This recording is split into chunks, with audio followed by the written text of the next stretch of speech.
이종우 이코노미스트 모셨습니다. 안녕하십니까? 안녕하세요. 안녕하세요. 네, 출연 감사드리고요. 반갑습니다. 네. 좀 오랜만에 뵙습니다. 예, 한 2주만 네. 네.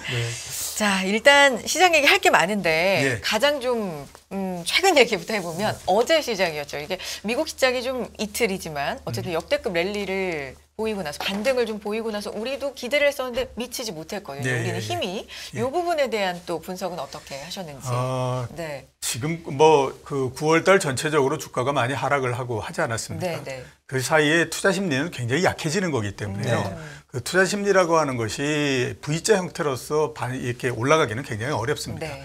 그러니까 일반적인 경우를 보면 이게 한 번을 하락을 했다가 그 다음에 거기에서 이게 좀 심하게 하락을 했구나 해서 하루 이틀 정도 반등을 했다가 그 다음에 또 조금 약해졌다가 그 다음에 이제 그런 과정을 며칠 정도를 거쳐야 돼요. 네네. 그러면서 이제 지금 정도 수준에서 주가는 추가적으로 그렇게 많이 하락하지는 않겠구나라고 하는 생각을 가지면 그 다음서부터 이제 올라가는 형태가 되는 좀 거예요. 믿음, 신뢰가. 네, 그렇죠. 쌓여야 그거는 되는.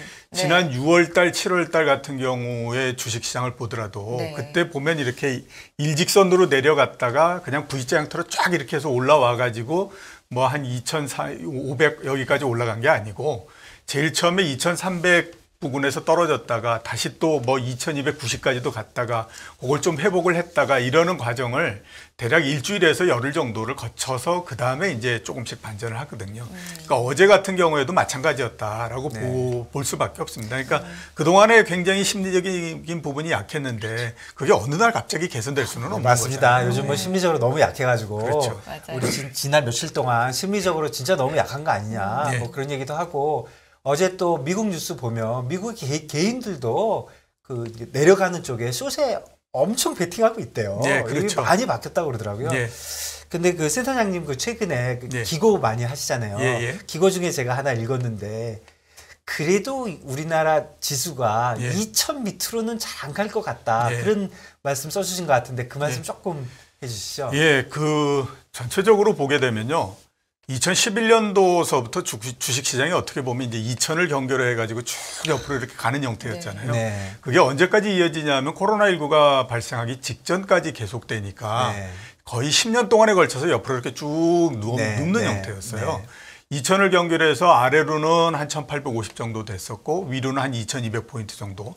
그거를 무려 6년 내지 7년 동안에 걸쳐서 계속 했거든요. 박스핀가 예, 나올 그렇죠. 때가 그때 얘기죠. 그러니까 이게 뭐 지수대가 어떤 지수대에 머무는 것이 굉장히 시간이 짧다라고 하게 되면 그거는 시장이 가지고 있는 뭐 고유한 부분이라든가 이런 것들을 모두 다 반영을 해서 그 지수에 왔다 이렇게 볼 수가 있는데 최근 지난 한 10년 정도에 보는 것처럼 굉장히 오랜 시간 동안 그러니까 7, 8년 동안에 걸쳐서 어떤 지수대를 중심으로 해서 계속 있었다라고 하게 되면 그거는 굉장히 신뢰도가 높은 지수다라고 봐야 되는 거거든요. 그 신뢰도가 높다라고 하는 거는 우리나라 경제 전체적으로 봤을 때 우리나라 경제의 펀더멘탈을 가장 잘 반영할 수 있는 지수대가 얼마냐.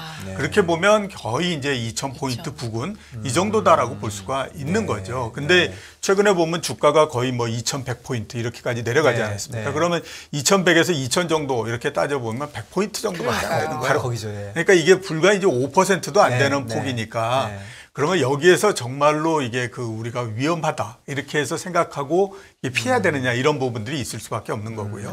그다음에 이제 또 하나 보면 이 주가가 이 코로나19가 나고 난 다음에 굉장히 급등을 했잖아요. 1450 정도에서부터 시작해서 3300까지 올라가는 그런 과정이었었는데 이 과정은 보게 되면 크게 두 개로서 나눠집니다. 하나는 1450에서부터 시작해서 대략 2100 내지 2200포인트 정도까지 올라가는 국면이었는데 이거는 이제 코로나19로 해서 일시적으로 굉장히 주가가 이제 빠르게 하락을 했던 부분들을 채워나가는 과정 이렇게 이제 봐야 되고요. 그 다음에 2100서부터 시작해서 3300까지 한꺼번에 올라가는 과정은 이런 코로나로 해가지고 유동성을 굉장히 많이 붓고 뭐 했던 그 유동성에 의해서 생겼던 효과예요.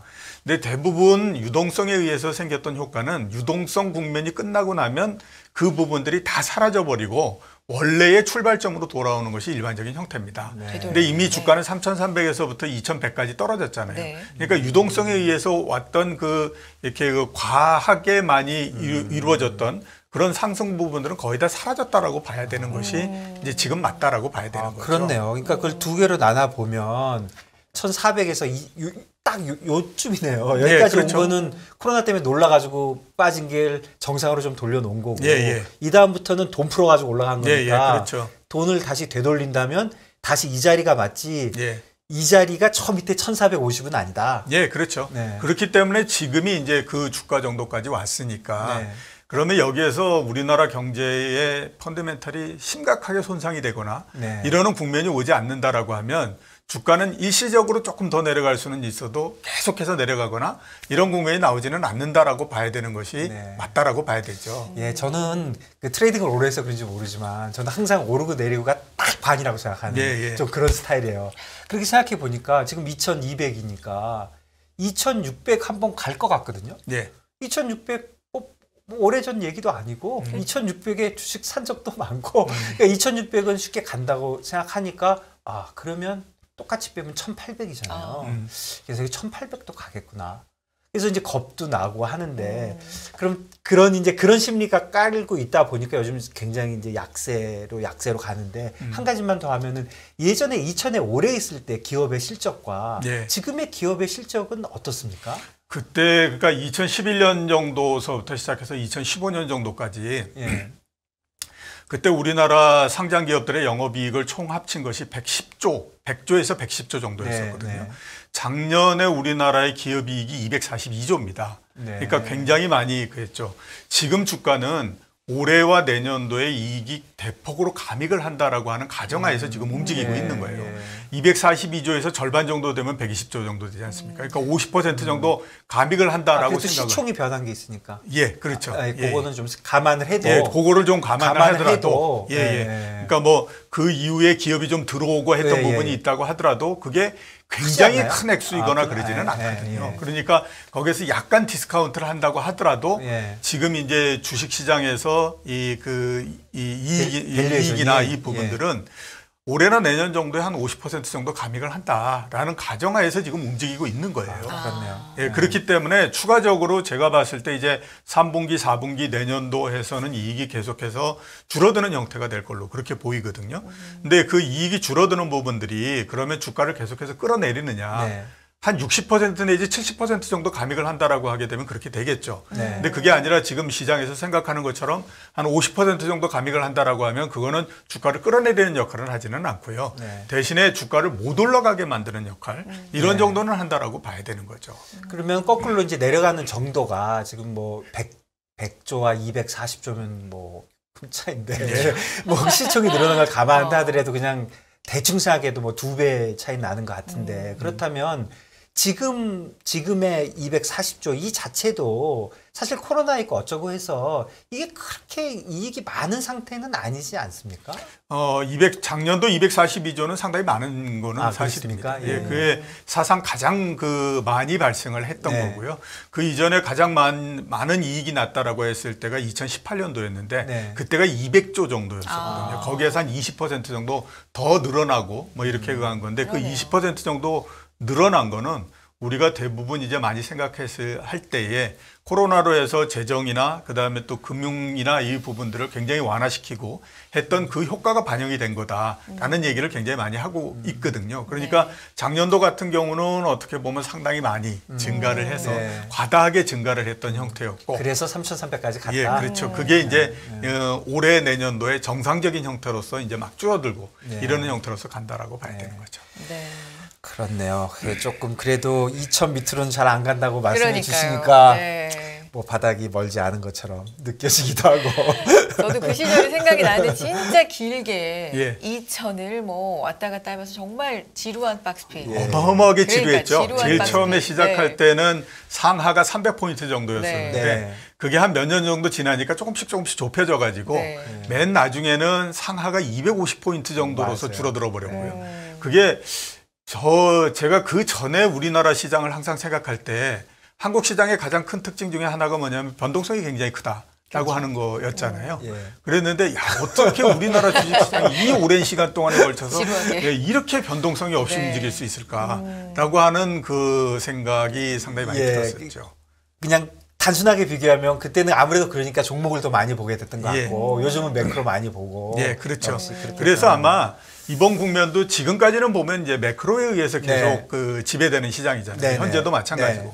그러니까 우리가 맨날 같이 생각하는 게 뭐 FOMC가 어떻게 되느냐, 그렇죠. 연준이 무슨 얘기하니, 뭐 금리가 어떻게 네. 되냐, 그 다음에 또 조금 지나고 나면 경기가 어느 정도 침체돼, 뭐 이런 얘기를 가지고 계속 하잖아요. 네. 근데 이게 이제 주식 시장이 이제 시간이 지나서 이렇게 이제 압축의 형태로서 쭉 들어가게 되면 그때는 매크로의 영향력은 상당히 많이 떨어져 버리는 형태가 네. 됩니다. 그때도 보면요, 그 오랜 시간 동안에 걸쳐서 경기는 좋아졌다가 나빠졌다가 뭐 네. 이렇게 했을 텐데도 그거에 따른 영향을 별로 그렇게 시장이 받거나 그러지 않거든요. 네. 그 다음 국면은 이제 뭐가 되냐면 종목으로서 넘어가 버리는 형태가 되죠. 네. 그때 이제 우리가 아까 말씀드렸던 것처럼 2011년도서부터 굉장히 오랜 시간 동안에 걸쳐서 네. 주가가 상하 20%도 안 되는 폭 내에 갇혀버리는 형태가 네. 됐었는데 그때도 이렇게 그 어떤 하나의 그 중심적인 테마나 네. 이런 것들이 만들어지게 되면 그 종목들은 주가가 굉장히 많이 상승을 네. 하는 형태였어요. 네. 예를 들면 2012년도 같은 경우에는 엔터테인먼트 주식들 이런 것들이 굉장히 많이 상승을 네. 했거든요.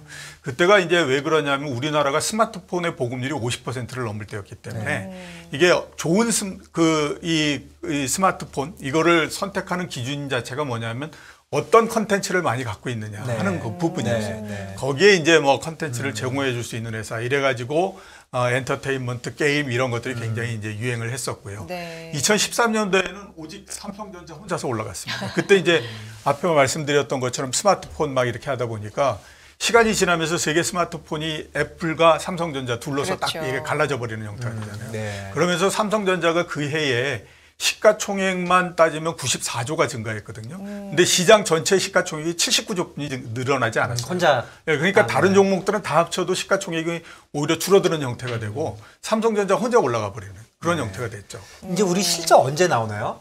다시 이제 실적 얘기 나올 것 같아요. 예, 이제 실적이 삼성전자도 곧, 아마 네. 이번 주서부터 네, 아마 네. 시작을 할 겁니다. 맞습니다. 그런데 사실 여기서 이제 네. 우리가 올라간다고 가정을 해보고 네. 뭐 1800 가고 1000 가는 거 그런 일은 조금 없다고 좀 생각을 해보고 올라간다고 할 때 지금 말씀해 주신 대로 다 올라가는 게 아니고 네. 또 몇 개만 올라갈 가능성이 있는 거잖아요. 네. 근데 사실 고르기를 너무 어렵잖아요. 네, 그렇죠. 그럼요. 그러면 저 같은 사람은 그냥 저는 저 같으면 그냥 지수를 사자. 네. 뭐 선물이 됐든 ETF를 샀든 뭐 이런 거에 대해서 어떻게 생각하십니까? 글쎄 지수를 사가지고는 지금 제가 봤을 때는 별로 그렇게 큰 재미를 보거나 그러기는 어렵다라고 봅니다. 예. 왜냐하면 주가가 뭐 2100까지 떨어졌다가 그 다음에 이제 딱 바닥을 찍고 쭉 올라가고 이러는 네. 국면이면 괜찮은데 네. 앞으로 제가 생각했을 때 우리나라 주식시장은 짧으면 내년도 상반기까지 네. 길면 내년도 전체적으로도 일정한 박스권 내를 벗어나지 못할 겁니다. 네. 바닥에서. 예. 그러니까 뭐 저점은 이번에 기록하는 거. 그러니까 뭐 현재까지 봤을 땐 2100포인트. 만약에 더 내려간다라고 하면 2000포인트. 이런 정도에서 이제 그 저점을 만들고 상단도 거기에서부터 그렇게 높지는 않거든요. 그렇군요. 15% 내지 이런 정도에서 네. 계속 옆으로 가기 때문에 여기서 지수 관련한 것들을 사게 되면 올라갔다가 떨어졌다가 계속 이것만을 이제 반복을 하는 형태. 근데 뭐 섹터 고르기는 더 어려우니까. 예, 지금 그러니까요. 어렵죠. 그리고 예. 당장에는 상당히 좀 어려운 예. 그런. 그 센터장님 그 마이크가 조금 약한 것 같아서 예. 조금 다른 거로 잠깐 바꾸겠습니다. 그럼에도 불구하고 어쨌든 지수보다는 네, 뭐 이렇게 근데 뭐 말씀을 섹터 고르는 주셨는데 게 더 어려우니까. 그러니까요. 네. 뭐 어쨌든 이제 그 오늘 그 센터장님한테 듣고 싶었던 그 얘기가 2000이 이제에서 오랫동안 있었는데. 근데 2000이 워낙 우리 한국 시장에는 상징적인 예. 지수니까. 근데 저는 예, 그냥 네. 2000 그 자체도 뭐 2000 뭐 1000, 2000, 3000이니까 네. 그런 것도 있지만 지금 제가 들은 얘기 중에 좀 이렇게 좀 마음에 와닿은 거는 그때 그 올랐을 때 네. 그 두 단계로 나눠 갖고 올랐는데 지금 네. 제자리로 돌린 게 그렇죠. 지금 돌려봐야 1400이 제자리가 아니라는 네. 거잖아요. 자, 그 말씀은 네. 뭐 다른 얘기도 좀 이렇게 그러니까요. 오셨을 때 다른 얘기 들어봐야 아, 되니까. 환율 얘기를 또 여쭤보고 싶은데 네. 이 환율이 뭐 너무 많이 들으셨겠지만 이제 킹달러 이러면서 달러의 독주인데 1,500원까지도 원달러 환율 지금 열어놓은 의견들이 많은 상황에서 달러 급락할 수 있다. 그러니까 다 환율이. 위로만 얘기하는데 그러니까요. 아래쪽 가능성 좀 얘기 그런 좀 말씀 해주시죠. 하셨잖아요. 보다 더 네. 잘하실 텐데 좀 아니 아니죠. 아닙니다. 전혀 아닙니다. 예, 이렇게 볼 수가 있을 것 같은데요. 어떤 이제 그 가격이 만들어지는 자산에서 네. 한쪽 방향이 정해지게 되면 네. 이 포지션 자체들이 전부 다 그쪽으로서 이제 가게 됩니다. 네. 그러니까 지금은 보면 어떤 형태냐면 달러가 굉장히 강하고 이렇다라고 얘기들 많이 하기 네. 때문에 달러를 매수해서 갖고 있는 쪽의 포지션이 굉장히 커지고 네. 다른 쪽에 이제 반대쪽 포지션은 그렇게 많지가 않은 네. 그런 상태가 네. 됐죠. 네. 근데 이게 이제 이 나중에 결과를 보게 되면 굉장히 위험한 형태가 된다라고 네. 그 봐야 되거든요. 네. 그러니까 이제 우리가 대표적으로 겪었던 경우가 언제냐면 이제 98년도 같은 경우였지 네. 않습니까? 네. 그때가 그 전해에 아시아에서 외환 위기가 났고 그 다음에 이제 그 다음 해에 그 러시아에서 모라토리엄이 났고 네. 이렇게 가는데다 중간중간에 보면 뭐 일본도 굉장히 어렵고 네. 막 이런 네. 형태여서 그때가 이제 한 1998년도 8월 정도가 되면 네. 한 이제 8월 말 9월 초 정도가 되면 엔달러 환율이 147엔 정도까지 올라갑니다. 네. 네. 그리고 그때 대부분들의 전망이 뭐였냐면 그해 말 정도 되면 엔달러 환율이 180엔 정도가 될 거다라는 얘기들이 예, 일반적인 형태였어요. 다 그랬죠. 그러니까 네. 그때가 지금보다도 훨씬 더 네. 강한 달러의 이제 네. 그거였죠. 근데 9월 달 들면서부터 슬금슬금 조금씩 빠지기 시작하더니 9월 말 되기 전에 한 136엔 정도까지 떨어졌거든요. 그리고 우리나라가 추석 연휴에 들어갔는데 추석 연휴 나흘을 지나고 나서 딱 와서 보니까 110엔이 되어버렸더라고요. 그게 왜 그러냐면 모두 다가 한쪽 포지션으로 가 있다가 이게 보니까 생각했던 대로 잘 안 되네라고 하니까 이게 약간의 간을 보다가 처음에 누군가가 이제 시작을 해버리니까 그 다음서부터 굉장히 빠른 속도로서 전환이 돼버린 형태가 됐던 거였거든요. 자, 우리 한번 이렇게 생각해 볼 필요가 있습니다. 그러면 1998년도, 97년도, 98년도에 달러가 강했던 요인하고 네. 지금 달러가 강한 요인하고 양쪽을 비교했을 때 그럼 누가 더 강하냐? 네. 제가 봤을 때 지금 달러가 강한 요인은요.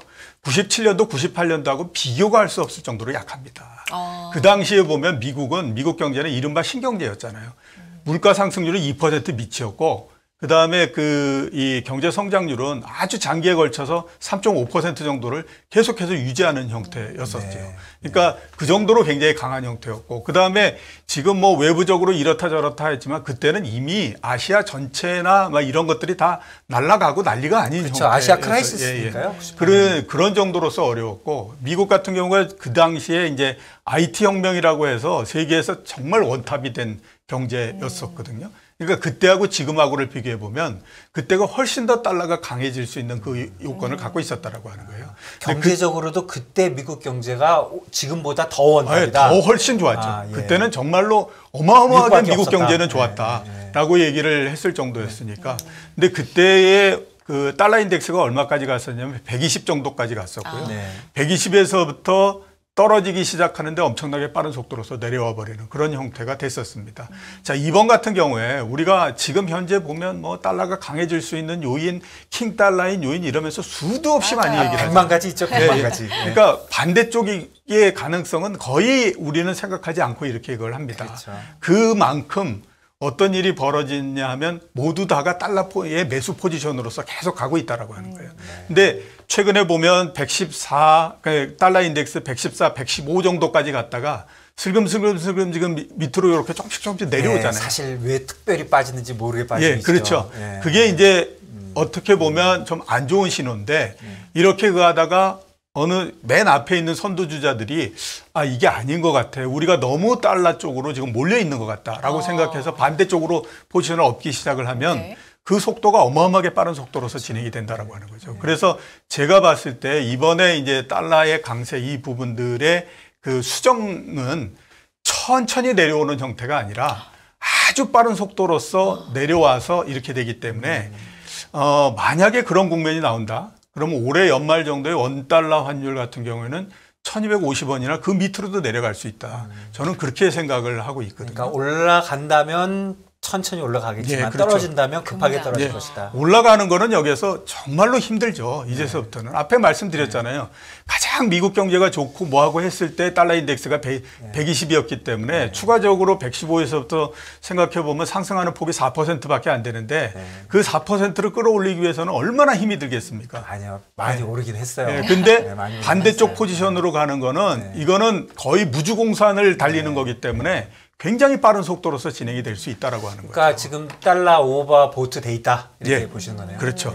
이게 어저께도 사실은 그 주식시장에 어제 그 일부 시간 잠깐 얘기했는데 그 주식시장에 그 디리버티브 옵션 관련돼서 아주 큰 규모의 그 콜옵션 바이가 하나 들어왔어요. 그래서 사실은 뭐 1% 이상 움직였거든요. 그러니까 그 사람들이 누군지 지금 정확하게 잘 모르겠는데 어쨌든 뭐 일반적인 펀드들은 아닐 거고 뭐 헤지 펀드거나 그렇죠. 강한 아이비 트레이더들일 텐데 어쨌든 그런 사람이 생기고는 있네요. 그렇죠. 이제 이거 너무한 거 아니야? 하는 사람이 이제 생기고 있는 것 그러니까 같아요. 제가 봤을 때 지금 세상에 있는 모든 가격 변수들은 지금에서 어떻게 생각하면 야 이거 이러다가 기로점을 넘는 거 아니야? 이런 이제 생각을 할 수 있는 그런 그 상태가 됐다라고. 그 정도 하는데. 수준에 이제 그렇죠. 서서히 그러니까 앞에서 말씀드렸던 것처럼 환율도 그런 형태고 금리도 똑같은 과매도 과매수. 지금 그 9월 FOMC 회의에서 그 올해 연말에 4.4% 이렇게 얘기했지 않습니까? 4.5% 얘기 나왔다라고 하는 거는 이미 시장은 그 정도로 어느 정도 한 거고 그만큼은 이제 반영을 한 거예요. 근데 우리가 합리적으로 생각해 보면 과연 지금 국면에서 미국이 4.5% 이상 금리를 올릴 수 있는 확률이 얼마큼 될까? 굉장히 낮은 거거든요.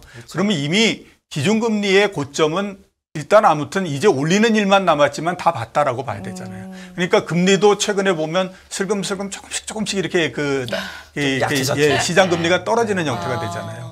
마찬가지로 주식시장도 2100포인트까지 내려가고 그러니까 이제 큰 자금을 움직여야 되는 쪽에서는 이런 생각을 하는 거죠. 그래 추가적으로 조금 더 내려갈 수 있어. 근데 그때 우리가 주식을 살 수 있다라고 하는 거는 그건 운이야. 근데 이 운영을 운에 의해서 할 수 있는 건 아니잖아요. 그러니까 여기에서부터 우리는 합리적으로 움직여야 돼. 이런 생각을 가질 수밖에 없는 거니까 그런 측면에서 보면은 그런 그 액션이나 이런 것들이 모두 다 이해가 된다라고 봐야 되는 거죠. 근데 그 금년에 이제 쭉 봤을 때요. 조금 저는 차이가 느껴지는 게 저기 센터장님 어떻게 생각하시는지 좀 궁금한데 전에는 뭐 이렇게 경제 전문가라는 분들 그다음에 미국이나 한국이나 전부 다 그 레벨을 갖고 얘기를 했어요. 아, 이 레벨이면 뭐 그림 여러 개 그리면 그림 여러 개 그리면 하나는 맞나요? 그렇죠. 하나는 맞나요? 그러니까 여러 개 그려놓고 여기다 했는데 다 틀리니까 이제 더 이상 그런 얘기는 못 하는데 요즘 처음으로 한 1, 2주 사이에 과매도, 뭐 오버보트, 오버솔드 이런 얘기가 나오는 게 과연 진짜로 시장이 좀 레벨이 어느 정도 왔다 이렇게 좀 느껴지는 부분이 좀 있기는 한데요.